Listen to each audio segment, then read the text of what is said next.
நான் சொல்றது கட்டாயம் நடக்கும் பாரு. அது நடக்கும் பாரு. என் கணிப்பு என்ன செய்யாது, தப்பவே தப்பாது. ஆனா தேவ சமூகம் வந்தா சோத்திரம் பண்ணுங்க, கர்த்தரை ஆராதிங்க, தேவனை மகிமைப்படுத்துங்க. நமக்கு என்ன வந்திருக்கு? அல்லேலூயா சொல்லுங்க. உணர்வில்லாத இருதயம்.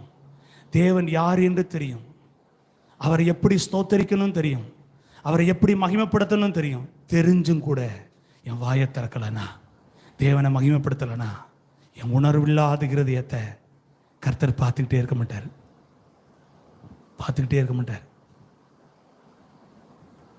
வேதத்தில் சொல்லப்பட்டிருக்கு, அதற்கு ஒரு சிட்சை வரும், அதற்கு ஒரு அடி